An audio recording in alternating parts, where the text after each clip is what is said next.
Selamat pagi Bu, gimana kabarnya pagi ini? Baik. Baik Bu ya, sesuai dengan janji kita kemarin. Hari ini rencananya Lydia akan menjelaskan kepada Ibu tentang perilaku-perilaku menyimpang yang terjadi pada lansia. Apa Ibu bersedia Bu? Bersedia.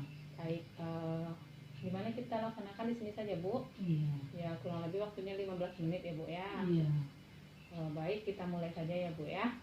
Jadi Bu, pada kesempatan hari ini Lydia akan menjelaskan kepada Ibu tentang perilaku-perilaku abnormal dan juga perilaku-perilaku normal dan juga perilaku-perilaku menyimpang yang terjadi pada lansia. Yang pertama kita mulai dengan perilaku-perilaku normal terlebih dahulu ya Bu ya. Jadi berdasarkan penelitian menurut Schneider ada beberapa perilaku normal yang dapat dilakukan oleh lansia apabila lansia itu mengalami masalah. Yang pertama yaitu absence of excessive, artinya itu tuh lansia itu tuh terhindar dari ekspresi emosi yang berlebihan. Jadi maksud di sini misalnya ibu sedang marah, tapi ibu bisa mengontrol emosinya itu gitu, nggak marah-marah nggak karuan gitu Bu. Itu perilaku normal yang pertama pada lansia. Ngerti Bu? Yang kedua yaitu terhindar dari mekanisme-mekanisme psikologis, sama juga ketika ibu juga mendapat masalah, ibu tidak berlebihan, misalnya menangis berlebihan atau menghadapi masalah ketawa berlebihan, bersedih berlebihan. Itu tuh juga salah satu perilaku normal pada lansia ya Bu. Kemudian yang ketiga yaitu terhindar dari perasaan frustasi, kecewa karena suatu kegagalan.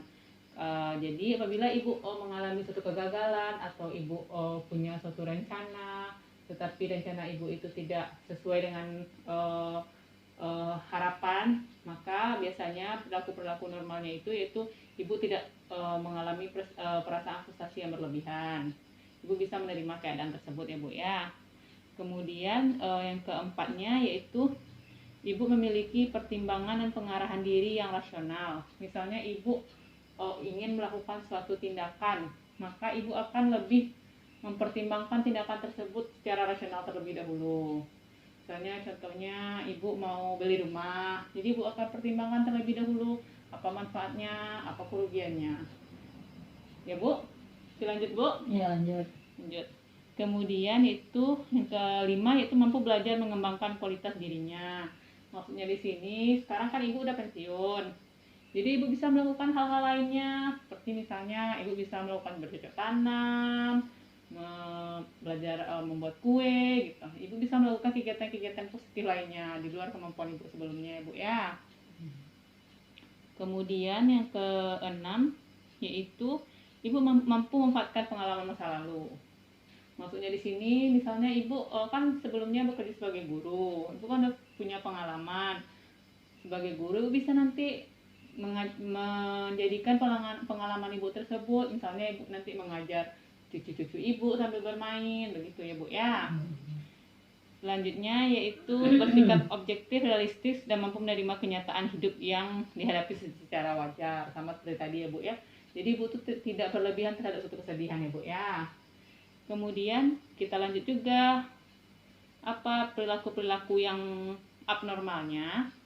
Perilaku-perilaku yang abnormalnya juga ada beberapa macam. Yang pertama, yang normal tadi Bu sudah mengerti Bu? Sudah. Ngerti Bu ya. Kemudian kalau yang tidak normalnya atau yang abnormalnya itu yang pertama maksudnya itu reaksi bertahan. Jadi ibu tidak bisa menerima perubahan-perubahan yang terjadi di lingkungan sekitar ibu. Ibu tetap bertahan dengan keyakinan ibu sendiri. Biasanya seperti itu ya Bu ya. Misalnya ada ilmu-ilmu baru, tapi ibu tetap meyakini budaya-budaya lama yang ada di lingkungan ibu ya Bu ya. Kemudian selanjutnya reaksi menyerang. Reaksi menyerang ini adalah bentuk respon untuk mereduksi ketegangan. Jadi biasanya ibu mengalami suatu ketegangan atau suatu masalah, ibu biasanya melakukan Misalnya memarahi orang lain, memukul orang lain, itu masuk ke tindakan-tindakan yang abnormal ya Bu ya. Ya. Kemudian reaksi melarikan diri dari kenyataan. Misalnya Ibu ada masalah, Ibu tidak menerima masalah tersebut, Ibu lebih menghindari masalah tersebut. Itu tuh masuk ke reaksi abnormal. Kemudian tingkah laku antisosial. Tingkah laku antisosial di sini maksudnya Ibu mengurung diri di rumah. Misalnya Ibu ada masalah, Ibu tidak mau bersosialisasi dengan orang-orang di sekitar, Ibu banyak di rumah saja. Itu masuk ke perilaku abnormal Ibu ya. Kemudian selanjutnya kecanduan dan ketergantungan alkohol, kemudian penyimpangan seksual dan juga AIDS. Mungkin demikian Ibu tindakan-tindakan normal atau tindakan-tindakan abnormal yang bisa Ibu ketahui tentang masalah psikologis pada lansia. Apa Ibu ada pertanyaan? Enggak ada. Enggak ada. Coba bisa Ibu ulang lagi. Tadi perilaku normalnya apa aja yang Ibu ingat? Perilaku normal. Ya. Pertama kan tadi yang terhindar dari emosi, tidak boleh Terhindar dari berlebihan. emosi yang berlebihan. Ya. Kemudian Menerima kenyataan. ya, menerima kenyataan ya Bu ya. Jadi menerima kenyataan, terhindar dari frustasi yang berlebihan, ya. Kemudian mempertimbangkan pengarahan diri yang rasional. Jadi kemudian Ibu berpikir mampu mengembangkan kualitas diri Ibu. Iya. Kemudian Ibu bisa belajar dari pengalaman masa lalu ya Bu ya. Masa lalu. Kemudian kalau yang perilaku abnormalnya masih ingat yang tidak normalnya? Yang tidak normalnya. Ya. Misalnya marah berlebihan. Ya marah berlebihan, bagus ya Bu ya. Kecewa berlebihan. Kecewa berlebihan. Jadi kemudian apa lagi Bu? Antisosial ya Bu ya. Antisosial yang tadi. Udah.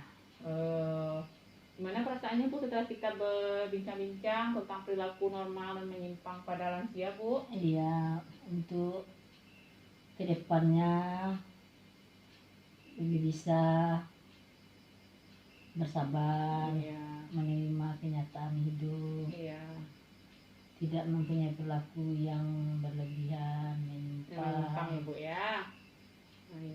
Mungkin demikian dulu ya Bu ya pertemuan kita pada hari ini. Terima kasih atas partisipasi Ibu. Untuk pertemuan selanjutnya nanti saya akan mengajari Ibu tentang hal-hal yang lainnya yang bermanfaat untuk Ibu. Terima kasih ya Bu ya. Assalamualaikum. Waalaikumsalam. Ini bisa Ibu baca-baca ya Bu ya tentang perilaku tadi ya Bu ya. Iya. Ya, makasih Bu. Ya.